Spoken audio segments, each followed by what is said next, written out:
नमस्कार दोस्तों, स्वागत है आप सभी का आज के इस वीडियो में। आशा करता हूँ आप सभी अच्छे होंगे। तो स्वागत है आप सभी का सीएमपी मेंस के डे 2 आंसर राइटिंग में। तो ये हमारा डेमो वीडियो 2 है, जिसमें आप सभी को सीएमपी मेंस में किस प्रकार से पढ़ाया जाएगा, कैसे चीज़ें प्रोवाइड की जाएंगी, उसका ये डेमो है। तो समझ लीजिए ये लास्ट डेमो रहेगा। इसके बाद हमारा प्रोग्राम हमारे प्राइवेट चैनल पर स्टार्ट हो जाएगा। मंडे से हमारा प्रोग्राम स्टार्ट हो रहा है आपका 24 फरवरी 2025 से।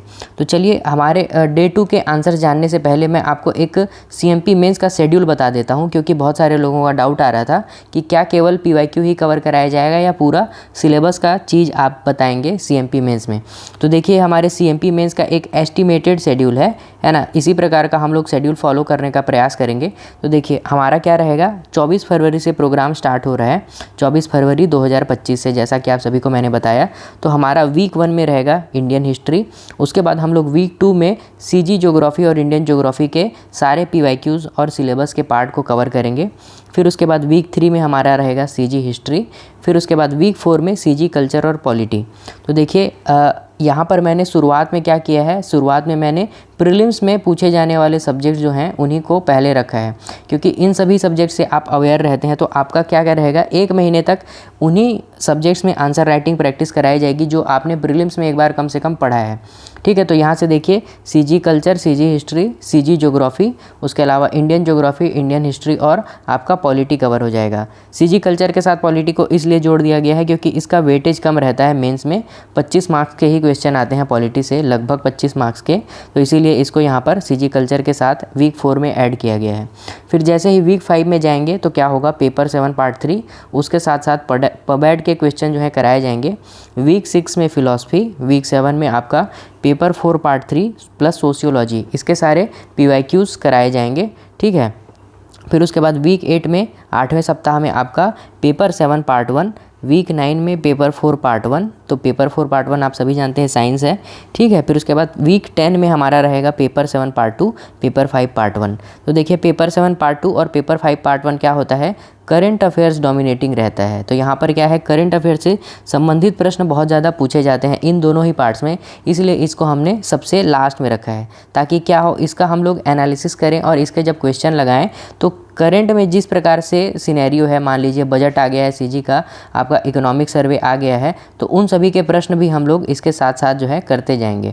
तो इसीलिए इसको हमने लास्ट में रखा है। ठीक है, उसके अलावा जैसा कि हमने प्रॉमिस किया था, तो क्या होगा, आपका डेली प्रैक्टिस होगा लैंग्वेज का। तो ये लैंग्वेज का जो क्वेश्चन रहेगा वो डेली, हर दिन रहेगा, हर वीक में रहेगा। तो लैंग्वेज का प्रैक्टिस कराया जाएगा। उसके साथ साथ समझ लीजिए मैथ्स का प्रैक्टिस वो बाद में कराया जाएगा। तो पहले क्या रहेगा, वीक 1 से लगभग वीक 5 तक हमारा जो है लैंग्वेज के क्वेश्चन कराए जाएंगे। फिर उसके बाद मान लीजिए वीक 5 तक लैंग्वेज के क्वेश्चन हो जाते हैं, तो वीक 6 से आपका पेपर 4 पार्ट 2 का भी क्वेश्चन जो है ऐड किया जा सकता है। ठीक है, तो ये एक एस्टिमेटेड प्लान है हमारा सीएमपी मेंस का। उसके अलावा एक क्या है, ब्रीफ में देख लीजिए वीकली शेड्यूल कैसा रहने वाला है हमारे सीएमपी मेंस में। तो देखिए क्या होगा, आपको 5 डेज़ जीएस की आंसर राइटिंग प्रैक्टिस कराई जाएगी, क्योंकि देखिए वीक में 6 डेज़ आपकी आंसर राइटिंग प्रैक्टिस होगी, लेकिन 6वें दिन यानी कि आपके हर सैटरडे को क्या होगा, हर सैटरडे को एक ऐसे लिखने को दिया जाएगा। ठीक है, तो पहले सैटरडे को हमारा समझ लीजिए इस वीक के पहले सैटरडे को दिया जाएगा इंडिया वाले सेक्शन में आपको ऐसे। फिर उसके बाद उसके नेक्स्ट वीक में आपको सीजी के सेक्शन में एक ऐसे लिखाया जाएगा।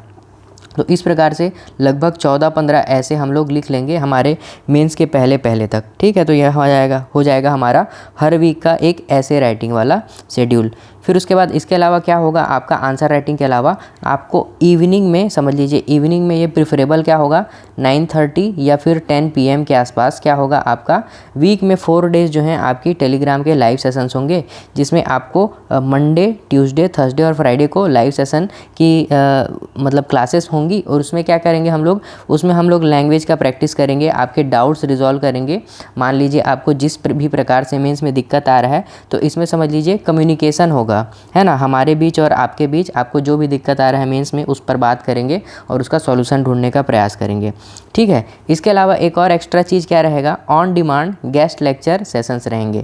तो जैसा कि आप सभी जानते हैं, आप सभी के फेवरेट मेंटर्स हमारे प्यारे प्रसून सर, तो प्रसून सर जो हैं वो कभी कभी बीच में हमारे बीच उपलब्ध होते रहेंगे और वो हमको क्या है अपना गाइडेंस प्रोवाइड करते रहेंगे। केवल और केवल प्रसून सर नहीं, और भी जो अन्य टॉपर्स हैं वो भी बीच बीच में आकर हमको सीएमपी में गाइड करते करते रहेंगे। ठीक है, तो ये समझ लीजिए, ये हमारा सीएमपी के बारे में एक ब्रीफ जानकारी हो गया। अब चलिए आते हैं हमारे सीएमपी मेंस डे 2 के क्वेश्चंस पर और उनके आंसर जानते हैं। तो देखिए, हिंदी का तो आपको बताना था, सार्थक शब्द बताना था। ठीक है, तो सार्थक शब्द बहुत ही इजी था। जिंदा रहने की इच्छा आप सभी जान रहे हैं क्या होता है, जिजीविषा होता है। तो फिर से वही, इसका वर्तनी और इसका जो कौन सा है सा, षटकोण का सा है, ये ध्यान रखेंगे। फिर उसके बाद मरने की इच्छा को कहते हैं मुमूर्षा। ठीक है, मुमूर्षा याद रखिएगा। ठीक है, जो व्यक्ति मरने की इच्छा रखता हो उसको कहते हैं मुमूर्षु। ठीक है, तो इसका भी मात्रा ध्यान रखेंगे। चलिए, फिर उसके बाद जो सव्य बाएं हाथ से भी काम कर लेता हो उसको कहते हैं, देखिए यहाँ पर पीएससी ने बहुत ही काम आसान कर दिया। केवल वो पूछते कि जो बाएं हाथ से भी काम कर लेता हो, तो थोड़ा सा कंफ्यूज हो जाते, लेकिन उन्होंने सव्य वर्ड दे दिया था। तो इसको आगे के लिए ध्यान रखेंगे कि बाएं को ही क्या कहा जाता है, सव्य कहा जाता है। तो जो बाएं हाथ से भी काम कर लेता है उसको क्या कहते हैं, सव्यसाची। ठीक है, सॉरी, सव्यसाची कहते हैं। फिर उसके बाद लास्ट है हमारा अनेक भाषाओं को जानने वाला। तो अनेक भाषाओं को जानने वाले को कहते हैं बहुभाषाविद, है ना। ये सभी जो है आपको विनय पाठक में मिल जाएंगे। हमारा विनय पाठक से ही पीएससी ने सारा क्वेश्चन पूछा है। तो सारे के सारे जो अनेक वाक्यांशों के लिए एक सार्थक शब्द जो है आपको मिल जाएगा, विनय पाठक से ही आया हुआ है। ठीक है, चलिए तो आगे बढ़ते हैं। अगला प्रश्न हमारा जो था आपका 4 मार्क्स का 7 से 8 लाइन लिखना था। तो टाटा लोहा एवं इस्पात कंपनी जमशेदपुर के बारे में समझाइए। तो देखिए, ओपन एंडेड क्वेश्चन है, आप अपनी समझ से कुछ भी लिख सकते हैं। मैंने आप सभी के आंसर पढ़े, तो उसमें क्या है, बहुत लोगों के आंसर बहुत अच्छे थे। तो इसमें क्या है, बहुत सारे लोग मैप इंक्लूड कर रहे हैं, तो मैप बिल्कुल इंक्लूड कर सकते हैं। वो वैल्यू एडिशन है, आपके आंसर को और अच्छा बता रहा है वो। ठीक है, दूसरों से थोड़ा सा डिफरेंट कर रहा है, तो मैप ज़रूर इंक्लूड करिए अगर आप समझ लीजिए आपके पास स्पेस है और आप कर सकते हैं तो। ठीक है, मैंने क्या किया है, मैंने यहाँ पर मैप नहीं बनाया है क्योंकि मैं सिंपली फैक्ट जो है उस पर फॉलो कर रहा हूँ, तो मैंने यहाँ पर मैप इंक्लूड नहीं किया है। लेकिन मैप जो है वो वैल्यू एडिशन है, वो ज़रूर आप लोग इंक्लूड करिएगा। ठीक है, तो चलिए देखते हैं मैंने क्या क्या पॉइंट आपको दिए हैं। तो स्थापना 1907 में हुई थी, वर्तमान नाम टाटा स्टील हो गया है, पुराना नाम था टिस्को जो है अब बदल के क्या हो गया है, टाटा स्टील हो गया है। उत्पादन प्रारंभ हुआ था इसमें 1912 में। तो एकदम बेसिक फैक्ट है, पहले लाइन में मैंने उसे से शुरुआत किया। फिर उसके अलावा एक्स्ट्रा इसके बारे में फैक्ट क्या है, तो राष्ट्र निर्माण में टिस्को ने योगदान दिया। विश्व युद्ध के दौरान जो है इस्पात की मांग को ये की आपूर्ति करता था।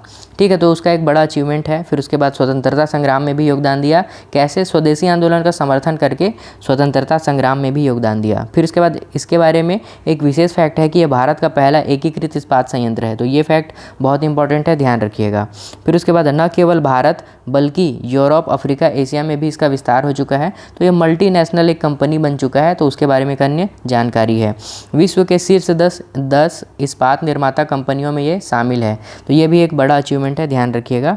इसका महत्व इस तथ्य से उजागर होता है कि वर्तमान में जमशेदपुर को टाटा नगर कहकर भी पुकारा जाता है। तो देखिए, एकदम मैंने सिंपल पॉइंट लिखे हैं, कुछ ज़्यादा स्पेसिफिक नहीं है, कुछ ज़्यादा एकदम फैक्चुअल भी नहीं है। ठीक है, तो आपको ऐसे ही सामान्य समझ लीजिए मिल जाएगा। तो इसमें देखिए ये एक एवरेज आंसर है ना। इतना चीज़ आप वैसे भी लिख सकते हो। आपको केवल और केवल ये जो है, ये पहला जो है, पहला लाइन स्थापना, वर्तमान नाम और ये समझ लीजिए उत्पादन प्रारंभ, ये फैक्चुअल है।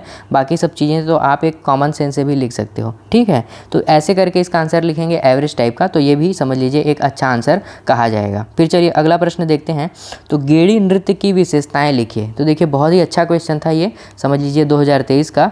गेड़ी नृत्य की विशेषताएँ पूछी हैं पीएससी ने। तो देखिए, इसमें आपसे किसी भी चीज़ का विशेषता जब पूछा जाता है तो आप उसका फीचर ही बताएंगे, मतलब उसकी क्या क्या गुण है उसमें, यही बताना है आपको। जैसे मान लीजिए यदि मैं आपसे पूछूं कि आपके पास जो पेन है जिससे आपने आंसर लिखा है अभी, ठीक है, आंसर लिख करके सबमिट किया है, तो उस पेन की विशेषताएं बताइए। तो आप क्या बताएंगे कि वो पेन प्लास्टिक से बना है, फिर उसके बाद यह जो है काला रंग का चलता है, ठीक है, इससे पेपर में लिखा जा सकता है। चौथा, फिर उसका जो नीब है वो क्या बना है, धातु से बना है। ठीक है, फिर उसके अलावा आप क्या बोल सकते हो, इस पेन का रंग काला है या नीला है या सफ़ेद है, जिस भी रंग का है। ठीक है, उसके बाद और एक दो चीज़ें उसमें क्या कर सकते हो आप कि इस पेन से मैं क्या कर सकता हूँ, और भी उसका कोई मान लीजिए उपयोग है या फिर अन्य किसी परिस्थिति में इससे मैं हस्ताक्षर कर सकता हूँ, ऐसा टाइप का। तो क्या है, उसका जो गुण है, गुण ही बताना है आपको। तो देखिए इसमें जो है आपको गेड़ी नृत्य की विशेषताएं पूछा गया था, तो उसमें आपको बताना है कि उसके क्या क्या प्रमुख लक्षण हैं, उसके क्या क्या समझ लीजिए गुण हैं, समझ लीजिए गेड़ी नृत्य में, तो वही आपको बताने थे। तो आपके बहुत सारे लोगों के आंसर मैंने देखे काफ़ी अच्छे हैं, तो ये मुझे जानकर बहुत अच्छा लगा कि आप डे 2 से ही इतना अच्छा आंसर लिख रहे हैं। तो चलिए एक एक करके आप सभी के आंसर देखते हैं और फटाफट इसको हमारा जो रिव्यू है उसको कंप्लीट करते हैं। तो चलिए पहला आंसर जो आया था आज का, तो इन्होंने हिंदी का सारा फैक्ट लिखा है।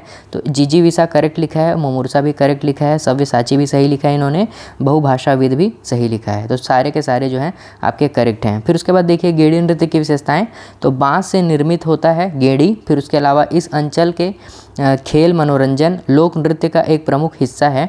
तो देखिए ये भी अच्छा पॉइंट है, जनरल पॉइंट है। छत्तीसगढ़ के प्रमुख त्योहारों में गेड़ी का उपयोग किया जाता है। फिर उन्होंने क्या किया है, उसके बाद प्रमुख त्योहारों में जिनमें गेड़ी का उपयोग किया जाता है उनके बारे में बता दिया है। तो हरेली बताया है। फिर उसके अलावा गेड़ी नृत्य के बारे में सीधा सीधा लिखा है कि मुड़िया जनजाति का एक प्रमुख नृत्य है, ठीक है। संतुलन का पर्व होता है। फिर उसके बाद पारंपरिक वाद्य यंत्रों का प्रयोग कर एक गति के साथ जो है अलग अलग कलाओं का प्रदर्शन किया जाता है। तो ये जनरल पॉइंट दिया है इन्होंने इसके बारे में। गेड़ी छत्तीसगढ़ की प्रमुख लोक नृत्य में से एक है, ठीक है। 5 पॉइंट दिया है इन्होंने। फिर उसके बाद जो है कंक्लूड करने का प्रयास किया है।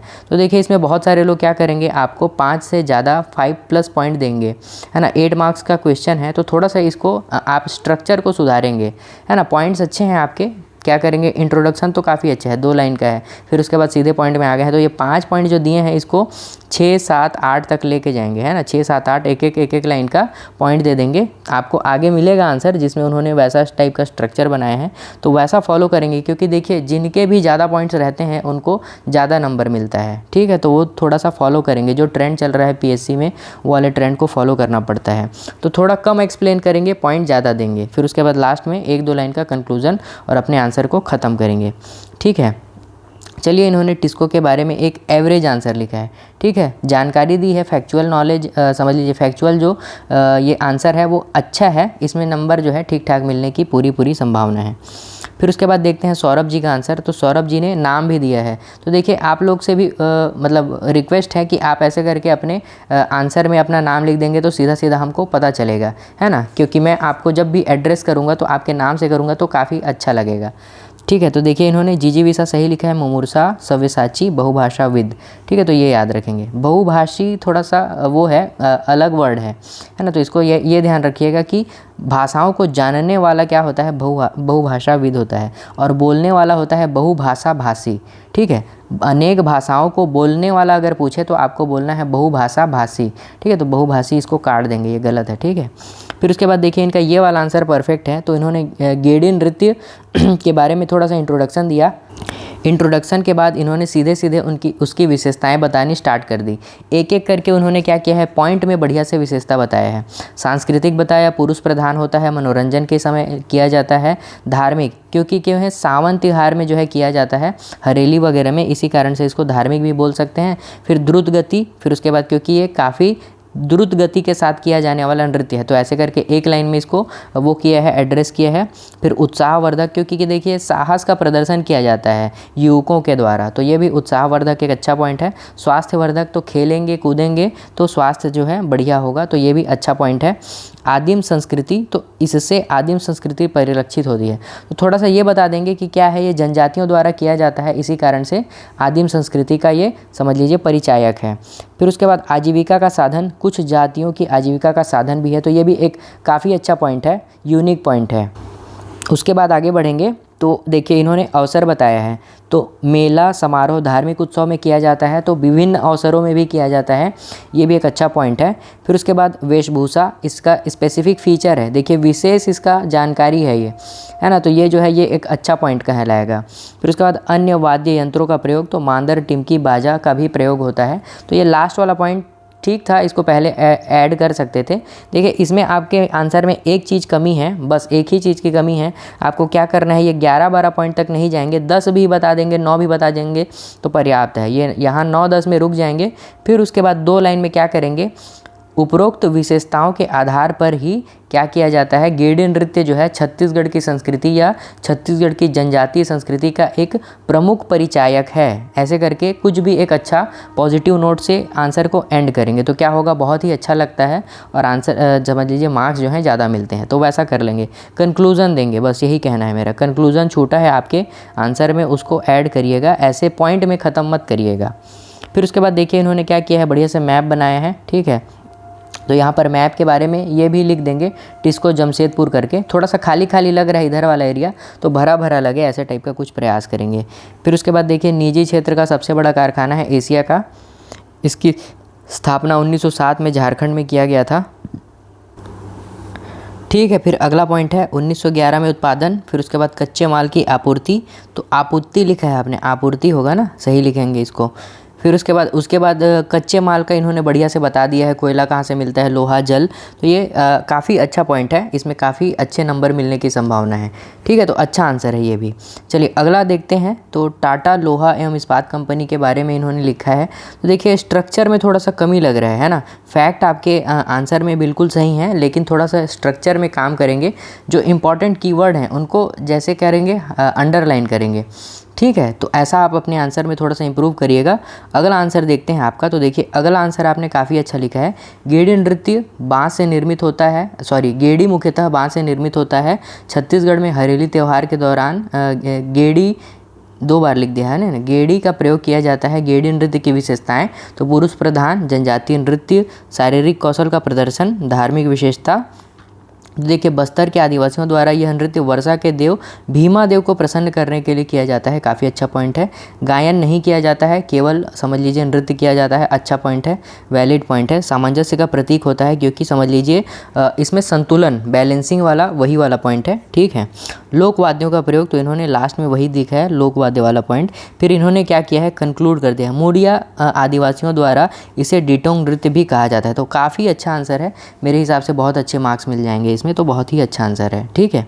चलिए इन्होंने हिंदी का भी लिखा है आंसर, जिजीविषा मुमूर्षा सव्यसाची और बहुभाषा विद, ठीक है, ये याद रखेंगे।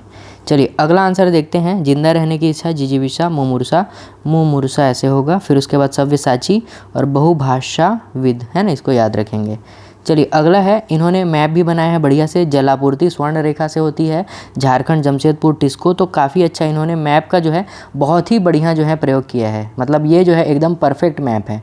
मैप बना रहे हैं तो एकदम इन्फॉर्मेशन से भरा हुआ मैप बना दीजिए, और क्या होगा value addition, actually value addition यही होता है। फिर इधर स्थापना, स्थान, उत्पादन, मुख्यालय, उसके अलावा विशेष, तो स्वामित्व। तो ये इन्होंने काफ़ी अच्छा जो है अलग अलग पॉइंट में तोड़ दिया है, तो अच्छा आंसर है ये भी, ठीक है। चलिए अगला देखते हैं। गेड़ी के बारे में इन्होंने इंट्रोडक्शन दिया है, फिर विशेषताएं बताई हैं। पुरुष प्रधान होता है, गायन का प्रयोग नहीं होता है, लोकवाद्यों का प्रयोग होता है, शारीरिक कुशलता एवं संतुलन। तो उसके बाद अवसर बता दिया है, तो हरेली और पोला, तो पोला में डिंटोग होता है, हरेली में आपका गेड़ी होता है, ऐसे करके, ठीक है। चलिए अगला है, फिर जनजातीय संस्कृति का अभिन्न अंग होता है, बाँस शिल्प का ही ये समझ लीजिए एक प्रयोग किया गया है, तो काफ़ी अच्छा ये पॉइंट है। फिर उसके बाद लोक शिल्प कला का अभिन्न अंग होता है, तो क्योंकि कुछ जनजातियों का क्या है, ये आजीविका का एक वो है, साधन है, इसीलिए लोक शिल्प कला का भी अभिन्न अंग है, तो ये भी काफ़ी अच्छा पॉइंट है ना। बस्तर अंचल में भीमा देव को प्रसन्न करने के लिए नृत्य किया जाता है और मनोरंजन के प्रमुख साधन के रूप में किया जाता है। तो 9 पॉइंट दिए हैं, बहुत ही अच्छा बात है। फिर उसके बाद देखिए यहाँ पर मैं अगर आपके आंसर को पढ़ूँ तो ये आपका लिमिट जो है ब्रीच हो जा रहा है, आप इतने में 2 आखिरी के लाइन में आंसर को ख़त्म करेंगे। देखिए मैंने इसको पढ़ा है, काफ़ी अच्छा है आपका, पॉजिटिव नोट में आप आंसर को ख़त्म करना चाह रहे हो, थोड़ा सा करंट से आपने इसको जोड़ने का प्रयास किया है, लेकिन हमारे समझ लीजिए पीएससी में इतना स्पेस नहीं रहता है, तो लास्ट में उसको लिख देंगे, आप अपने इसको समझ लीजिए समराइज़ करके इसको सटीक में 2 लाइन में ख़त्म करने का प्रयास करेंगे। चलिए अगला आंसर है जिजीविषा मुमूर्षा। फिर उसके बाद तो इन्होंने सव्यसाची नहीं लिखा है, तो सव्यसाची लिख लीजिएगा आप, है ना। फिर उसके बाद अगला है आपका बहुभाषाविद, तो ये तो करेक्ट है। फिर उसके बाद देखिए इन्होंने, अच्छा हाँ, इंग्लिश का ये जो है ये एकदम परफेक्ट आंसर था। तो देखिए गेड़ी डांस के बारे में इन्होंने बताया है, इन्होंने एकदम बढ़िया से 3D में एक वो बना दिया है उसका, है ना, डायग्राम बना दिया है, और पूरा एक बताया है कि किस प्रकार से क्या क्या होता है। देखिए इन्होंने लिखा है कि क्लाइंबिंग बेस लिखा है, यहाँ से चढ़ा जाता है, ये बैम्बू का स्टिक होता है उससे बना हुआ है करके, और ये समझ लीजिए गेड़ी के बारे में एक बढ़िया से डायग्राम बना है।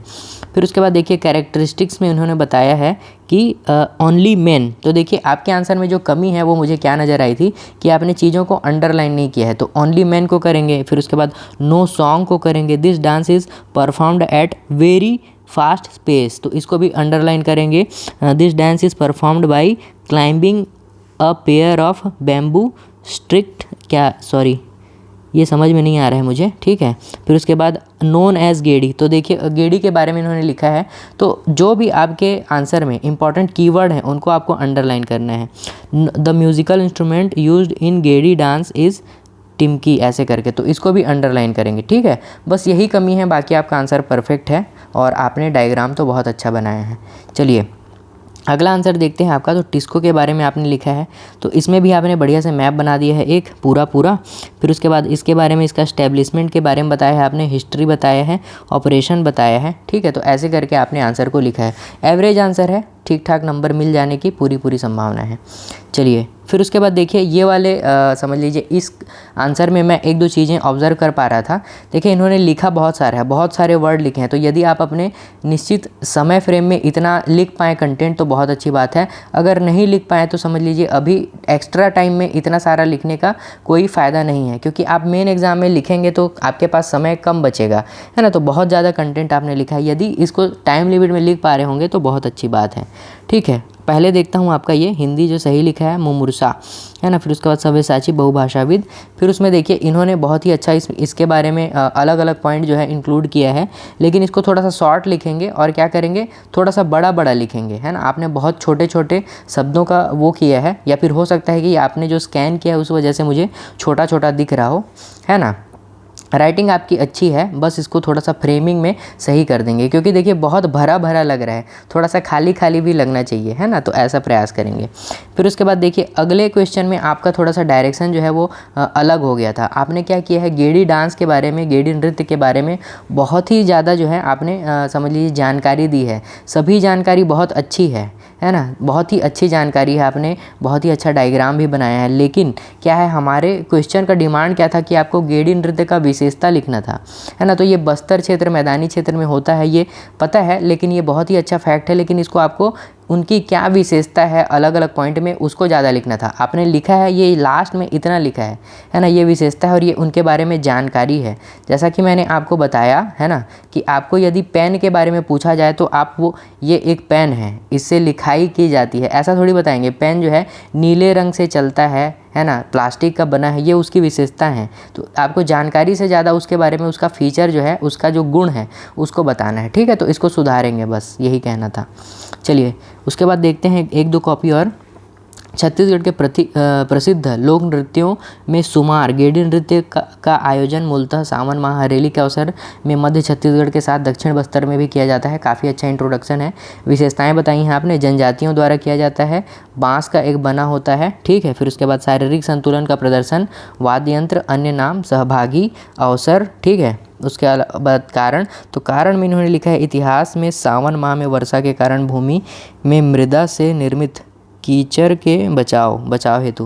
तो देखिए ये वाला जो है मैं थोड़ा सा नहीं समझ पा रहा हूँ, तो इसको देखिएगा।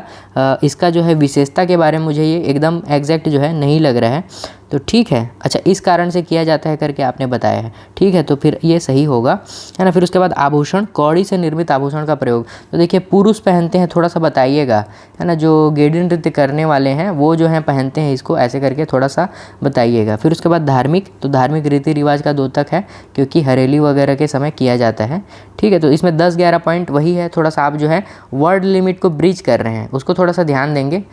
14 से 15 लाइन में इसको लिख के ख़त्म करने का प्रयास करेंगे 8 मार्क्स वाले को, है ना। फिर उसके बाद देखिए इन्होंने ये वाले में भी थोड़ा सा लिमिट जो है ब्रीच कर दिया है, मतलब यहाँ तक 7 पॉइंट तक आपने सही लिखा है। देखिए 1 2 3 4 5 6 7, तो इसको 7 में एंड कर देंगे, है ना। ये लास्ट वाला नहीं भी लिखेंगे तो चलेगा। चलिए जिजीविसा सही है, मुमुर्सा सही है, सव्यसाची सही है, बहुभाषाविद सही है, ठीक है। 1-2 और आंसर देखते हैं फटाफट, फिर उसके बाद आज के सेशन को एंड करेंगे। जिजीविसा, मुमुर्सा, है ना, सव्यसाची, बहुभाषाविद।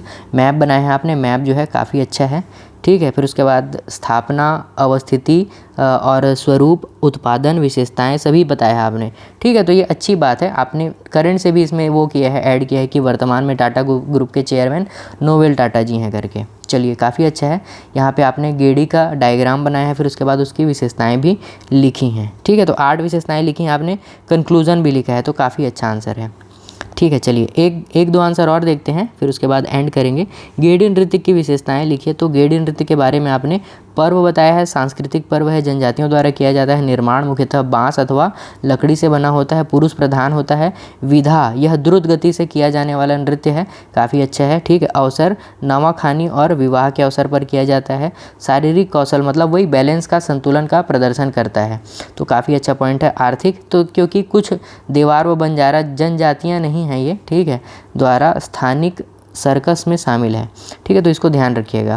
फिर उसके बाद डिटोंग पाटा बस्तर अंचल में इसे इस नाम से भी जाना जाता है। तो देखिए यहाँ पर आएंगे, आपने भी वही किया है, 10 लाइन तक जाएंगे तो क्या होगा, 1-2 लाइन में कंक्लूजन लिख देंगे, है ना। सरकारी संवर्धन देखते हैं आपका लास्ट पॉइंट, आदिवासी नृत्य महोत्सव, मड़ई मेला आदि में विशेष रूप से स्थान व प्रचारित किया जा रहा है, काफ़ी अच्छा पॉइंट है लास्ट वाला। तो इसी से क्या करेंगे, इसको कंक्लूड करने का प्रयास करेंगे।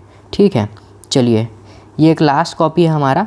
ठीक है, जिंदा रहने की इच्छा, जिजीविका, मुमूर्षा, सव्यसाची, बहुभाषाविद, है ना। फिर उसके बाद आपने इसके बारे में लिखा है पूरा, टिस्को के बारे में 7 लाइन में, तो अच्छा है ये वाला। थोड़ा सा देखिए, अपने हैंड राइटिंग को ठीक करने का प्रयास करेंगे, समझ में आ रहा है लेकिन थोड़ा थोड़ा और क्लियर करने का प्रयास करेंगे। जैसे कि ये सबसे बड़ा प्लांट, तो ठीक है, मतलब ओवर राइटिंग करने से बचेंगे, बस यही बोलना चाह रहा था मैं। अगर गलती हो जाती है तो 1 लाइन में काट देंगे, और थोड़ा सा ये ऐसा ओवर जो है करने से बचेंगे।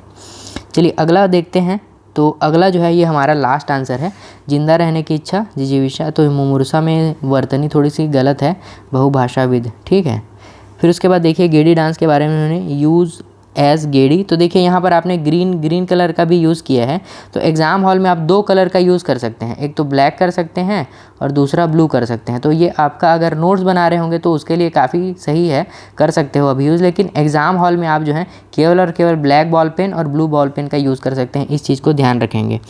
ठीक है, और थोड़ा सा इसको बड़ा लिखने का भी प्रयास करेंगे, मतलब आपका जो हैंड राइटिंग है, देखिए ये समझ लीजिए मैं 30s में हूँ और मुझे थोड़ा सा देखने में दिक्कत हो रहा है, तो वो तो 60s में रहते हैं, जो आपके एग्जामिनर रहते हैं वो क्या करते हैं, वो 60 साल के होने वाले रहते हैं या 60 साल के आसपास के रहते हैं। तो थोड़ा सा बड़ा लिखेंगे तो क्या होता है, वो लोग आपको कम वर्ड भी लिखने पड़ेंगे और समझ लीजिए उनको पढ़ने में आसानी होती है।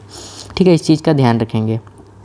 इंट्रोडक्शन दिया है आपने, फिर उसके बाद फीचर बताए हैं 1, 2, 3, फिर उसके बाद देखते हैं आगे 4, 5, 6 फीचर बताए हैं आपने। तो जैसे कि मैंने आपको कहा था कि आप इसको एक्सप्लेन कम करेंगे, है ना, फीचर ज़्यादा बताइए, पॉइंट में बताइए, एक सिंगल छोटा पॉइंट रखिए और समझ लीजिए ज़्यादा पॉइंट ऐड करिए। फिर उसके बाद देखिए कंक्लूजन में आपने बढ़िया से 3 पॉइंट्स में इसको कंक्लूड कर दिया है, तो ये काफ़ी अच्छा है। फिर उसके बाद लास्ट में देखते हैं फाउंडेशन एंड अर्ली इसका जो है टिस्को के बारे में, फाउंडेशन एंड अर्ली ईयर्स, तो founded by Jamshed Tata ji, established by sir Dorabji Tata, तो उन्हीं के बारे में है। आपने डेट वेट भी बताया है, तो काफ़ी अच्छा है। फिर उसके बाद लोकेशन बताया है आपने। फिर उसके बाद सिग्निफिकेंस बताया है आपने, it was India's first integrated steel plant, तो जो पॉइंट मैंने बताया है वही आपने भी यहाँ पर इंक्लूड किया है, काफ़ी अच्छा है। Tata steel played a vital role in supplying steel during world war first and, तो ये भी सेम पॉइंट है, अच्छा है। ठीक है, जमशेदपुर सिटी, तो उसके बारे में भी आपने इंक्लूड किया है, तो काफ़ी अच्छा आंसर है ना। इसमें आपको अच्छे मार्क्स मिलने की संभावना है। ठीक है, 2.5 से 3 भी मिल सकता है, चलिए 3 आउट ऑफ 4, तो काफ़ी अच्छा आंसर है। बस थोड़ा सा बड़ा लिखेंगे और थोड़ा सा दूर लिखने का प्रयास करेंगे, यही आपके लिए एक सुझाव है। तो चलिए, आप सभी के आंसर पढ़ के अच्छा लगा मुझे, आपने बहुत ही ज़्यादा अच्छे से एक्टिव पार्टिसिपेशन दिखाया, आपने डे 2 में ही इतने अच्छे आंसर लिखे, तो आपका समझ लीजिए अगला जो हमारा CMP है उसमें अगर आप कंट्रीब्यूट करेंगे तो आपका आंसर राइटिंग तो काफ़ी अच्छा और सुधर जाएगा। ठीक है, तो चलिए आप लोग पढ़ते रहिए, और ये था मेरे तरफ से आप सभी के लिए रिव्यू, और ये हमारे CMP मेंस के का सेकंड और समझ लीजिए लास्ट डेमो था। इसके बाद कोई भी डेमो वीडियो या समझ लीजिए सेशन नहीं आएगा, अब सीधा हमारा मंडे से CMP मेंस प्रोग्राम स्टार्ट होने वाला है। ऑलरेडी लगभग 165 जो है मेंबर्स जो हैं ऐड हो चुके हैं, और हम इसमें ज़्यादा मेंबर्स रखने का टारगेट भी नहीं रख रहे हैं, ठीक है। लगभग 200 से 250 मेंबर्स हम लोग जो हैं टारगेट करके चल रहे हैं। अगर इतना रीच हो जाता है फिर उसके बाद हम लोग रजिस्ट्रेशन लेना क्लोज़ कर देंगे। तो यदि आप सभी इच्छुक हैं और आपको हमारा ये जो प्रेजेंटेशन है, ये जो हमारा तरीका है, ये अच्छा लग रहा है, तो आप ज़रूर हमारे CMP मेंस का हिस्सा बनिए और हमारे साथ आंसर राइटिंग सीखिए, ठीक है। तो चलिए, आप सभी को ऑल द बेस्ट आगामी मुख्य परीक्षा के लिए। बढ़िया से पढ़िए और बढ़िया टॉप करके आइए इस बार, और मेरी तरफ से आप सभी को ऑल द बेस्ट। चलिए, थैंक यू।